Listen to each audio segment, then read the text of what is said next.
If you are thinking about buying your first boat, put your wallet away. Because the boat you think is a great deal is exactly what marine mechanics are laughing at.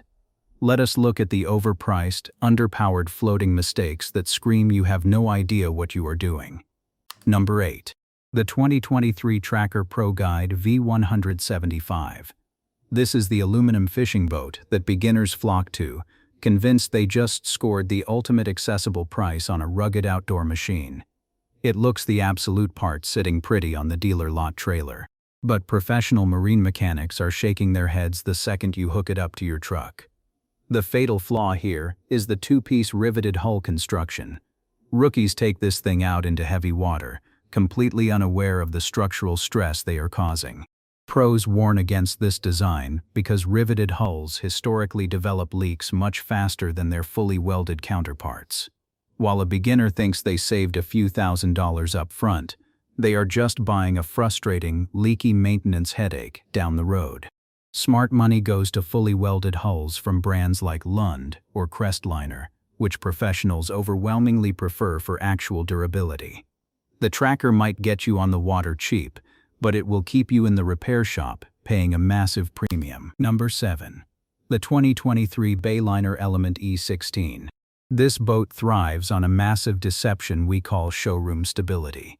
Thanks to its infamous M-hull design, rookies step aboard at a perfectly calm marina and think they have found the most stable platform on the water. It feels incredibly secure when you are standing still. But pros avoid this vessel entirely. Why? Because that wide, flat bottom and low freeboard severely pound the water the second you hit anything over a 1-foot chop. You will take on water and endure a miserably wet, bone-rattling ride. According to NMMA boating industry sales data, first-time buyers made up a staggering 31% of sales during the pandemic boom. A massive chunk of those rookies bought this exact boat. Now, the 2023 used market is absolutely flooded with slightly used Bayliner Element E16s, dumped by owners who finally realized that a boat designed to sit still is absolute torture when it actually moves. Number 6. The 2024 Sea Ray SPX 190 Stern Drive. This is a classic rookie obsession. First-time buyers fixate on that massive, uninterrupted swim platform at the back, completely ignoring the outdated mechanical nightmare lurking underneath. Pros laugh at anyone buying an inboard-outboard setup today because the industry has overwhelmingly moved on. NMMA data shows outboards now make up over 70% of all new boat sales. Why? Because modern outboards offer vastly better power-to-weight ratios and much easier maintenance. The Sea Ray SPX 190 Stern Drive comes with the dreaded bellows system, a rubber boot that degrades over time. When it inevitably fails, it frequently sinks neglected boats right at the dock. Add in the sheer misery of complex engine winterization freezes, and you have a recipe for disaster.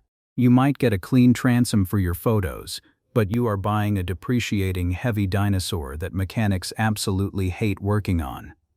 Number 5. The 2023 Tahoe 210S Deck Boat. This is the ultimate underpowered price point illusion, designed specifically to trap beginners. Dealers use a brilliant psychological trick. They advertise an incredibly low base sticker price of under $45,000. How do they hit that number? By pairing this massive deck boat with the absolute minimum 115 horsepower engine. Rookies buy it strictly for the price tag, completely ignoring the laws of physics and how a boat handles its 10-person capacity. The disastrous reality hits the first weekend on the lake. Once you load this heavy hull with fuel, a cooler, safety gear, and a full crew of friends, the boat desperately struggles to get on plane. It absolutely ruins your fuel economy, as the tiny engine screams at max RPM just to push water. And if you plan on pulling adult wakeboarders, forget about it. It is an underpowered barge masquerading as a sport boat. Number 4. The 2024 Boston Whaler 130 Super Sport. This is what happens when rookies pay a massive premium for a badge rather than the actual ride. The manufacturer brilliantly capitalizes on their legendary unsinkable marketing legacy to trick first-timers into dropping well over $20,000 for a tiny 13-foot boat. Pros know exactly what is happening here. These buyers are sacrificing basic on-water performance just to look the part pulling up to the local sandbar. The Boston Whaler 130 Supersport features a flat hull with virtually zero deadrise. That means it lacks the V-shape needed to cut through waves. The result is a painfully wet and harsh ride in open water that will rattle your fillings loose.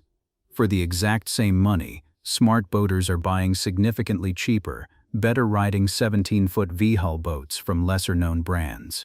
But rookies simply cannot resist the prestige of the Whaler logo, even if it means getting soaked on every single trip. Number 3. The 2023 Mastercraft NXT20. Nothing screams rookie with a checkbook quite like this prestigious entry-level wake boat. Starting around $85,000, beginners drastically overpay for the legacy brand name decal slapped on the side.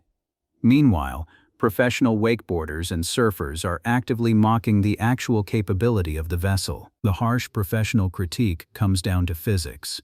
Its 770-pound factory ballast is completely insufficient for modern wake surfing. The wave it produces is small, weak, and easily washed out.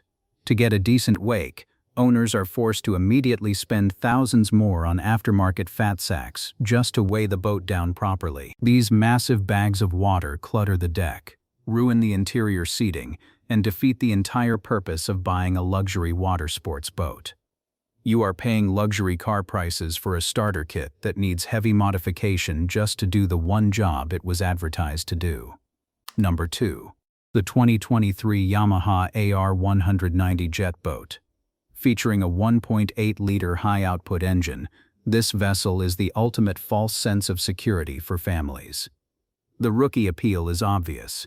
The lack of an exposed propeller strongly attracts safety-conscious, inexperienced buyers who are terrified of traditional outboards.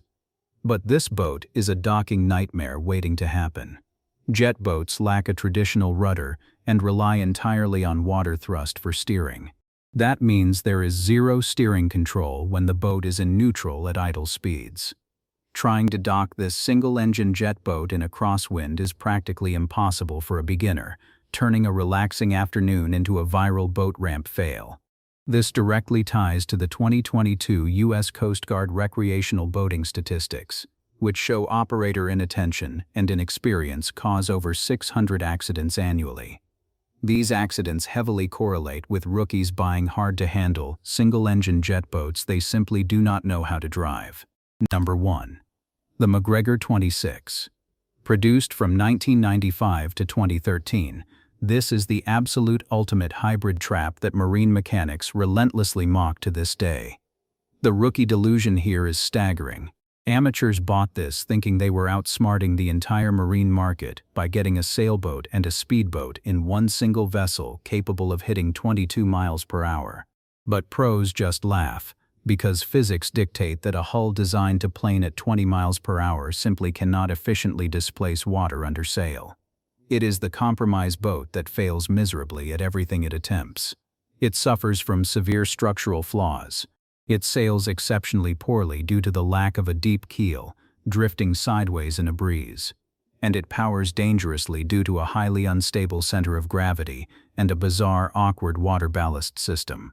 It is not a good sailboat, and it is a terrible powerboat. It is just a floating monument to rookie arrogance.